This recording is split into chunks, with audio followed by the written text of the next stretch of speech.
DM साहब को क्या करना है? जी, मैं डीएम साहब के पास अपनी फरियाद लेकर के आई हूँ कि रोज प्रतिदिन मुझे मानसिक रूप से टार्चर किया जा रहा है। मेरे परिवार के खिलाफ में षड्यंत्र रचा जा रहा है, मेरे खिलाफ में षड्यंत्र रचा जा रहा है।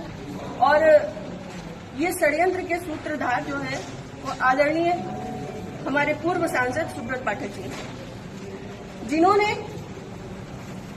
हमारे गेस्ट हाउस को लेकर के हमें ये कहा कि हम भू माफिया हैं।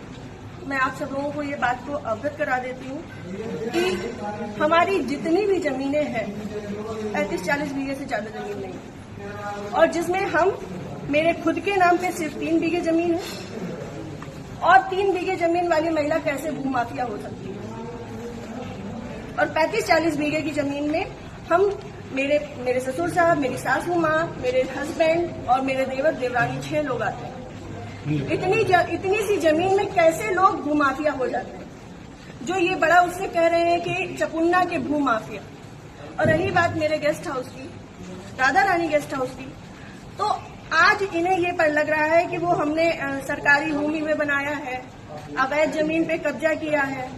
तब क्यों नहीं लग रहा था जब 5 साल से उसी में दावतें खा रहे थे, भारतीय जनता पार्टी की मीटिंगें कर रहे थे, हमारा पैसा खर्च करवा रहे थे, रोज मीटिंगें हो रही थी, तब क्यों नहीं ये आपको लगा था? आप पूर्व सांसद के ऊपर एक आरोप लगा रहे हैं। बिल्कुल, आप भी बीजेपी के कार्यकर्ता? मैं बीजेपी की कार्यकर्ता हूँ और बीजेपी में ही काम करती हूँ शुरू से लेके लास्ट तक। जब तक मेरा जीवन मुझे अलाउ करेगा, जब तक ये कन्नौज के नेता मुझे सहज भारतीय जनता पार्टी में रहने देंगे, तब तक मैं भारतीय जनता पार्टी की ही सदस्य हूँ।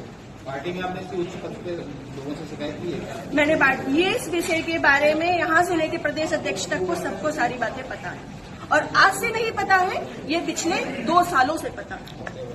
मेरे पिताजी, मेरे ससुर साहब, मेरे हस्बैंड, मेरे हम सब लोगों के लिए हत्या तक का मतलब षड्यंत्र रचा जा चुका है, और विगत के चुनाव के निर्णय के बाद ही रचा गया। पिछली 4 जून को रिजल्ट आया है, पिछली 3 जून को ये हमारे गांव गए थे। हमारे गांव जाकर के इन्होंने, हमारे राइवल्स हैं जो, उनके घर जाकर के इन्होंने 2 घंटे की बैठक रखी जिसमें षड्यंत्र रचा गया। और उसके बाद ही उसी दिन इनके एक प्रमुख कार्यकर्ता कहिए, चमचे कहिए, कुछ भी कहिए, वो जीतू त्रिपाठी, उन्होंने मेरे ससुर साहब को फोन किया, जिसकी मैं रिकॉर्डिंग आप सबको भेजूंगी और चाहूंगी कि मीडिया में आप चलाएं। उन्होंने मेरे ससुर साहब को धमकी दी कि अगर चपुन्ना चुनाव नहीं जीता तो आपको 4 तारीख के बाद देख लिया जाएगा। उसके बाद से ये सारा षड्यंत्र रचा गया। क्या चुनाव हरवाने में आपका भी श्रेय जाता है? मैं भारतीय जनता पार्टी, जिस तरीके से वो आरोप लगा रहे हैं, क्या वो कुछ भी कहे, वो तो ये भी कह रहे हैं कि भाई नेहा त्रिपाठी ने 20 लाख रुपए ले लिए थे सपा से। वो तो उनका मुंह है, कुछ भी कह सकते हैं। पर मैं भारतीय जनता पार्टी की कार्यकर्ता हूं, और सभी लोग सोशल मीडिया जानते हैं, चलाते हैं, सभी लोग मेरी आईडी में देख सकते हैं कि मैंने किस तरीके से काम किया है। मैं सुब्रत पाठक के लिए काम नहीं करती, मैं भारतीय जनता पार्टी के लिए काम करती हूँ। आपने प्रशासन और पुलिस से शिकायत की? जी, मैंने पिछली 25 तारीख को प्रशासन पुलिस से शिकायत की थी, जिसमें सीओजी की टीम गठित है, और अभी तक कोई भी पकड़ा नहीं गया। क्या मानती है पुलिस प्रशासन और पुलिस दोनों लापरवाही कर रहा है? संभवतः हो सकता है, क्योंकि जिस हिसाब से अब दिन बीतते जा रहे हैं तो मेरा भी सब्र का पैमाना टूटता जा रहा है, और मुझे, मेरे परिवार को बहुत ज्यादा खतरा है इन लोगों से जो हमारे दुश्मन हैं। क्योंकि सुब्रत पाठक जी ने, हमारे जो राइवल्स हैं, सभी आजीवन कारावास के मुजरिम हैं। सभी आजीवन कारावास के मुजरिम हैं। मैंने इसमें लिख के भी दिया है, संदीप तिवारी, प्रदीप तिवारी, मनोज अग्निहोत्री, ये बलात्कारी केस के और आजीवन कारावास, गैंगस्टर, इन पे सब तरीके की धाराएं लग चुकी हैं इनमें।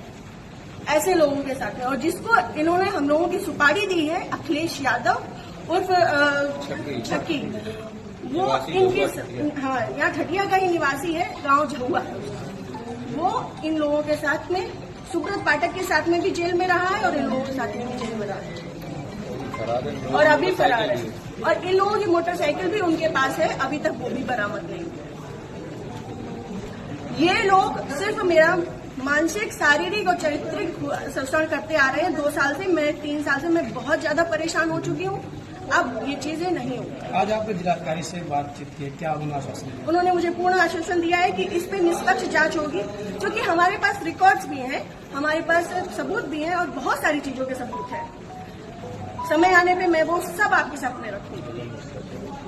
जिले में जो भी भ्रष्टाचार हो रहा है, जो जिला पंचायत में भ्रष्टाचार हो रहा है, जो ब्लॉक प्रमुख में भ्रष्टाचार हो रहा है, ब्लॉक में भ्रष्टाचार हो रहा है, वो सारी चीजें मैं आप सब लोगों के सामने रखूंगी। अगर आपकी सुनवाई आज नहीं होती तो आगे क्या कदम उठाएंगे? मैं आप लोगों का सहारा लूंगी और आप लोगों का सहयोग, मुझे पूर्ण विश्वास है कि मेरे साथ हमेशा रहेगा और मैं इस पे अपनी अंतिम सांस तक अब फ्रंट के पैमाने में आकर के लड़ूंगी।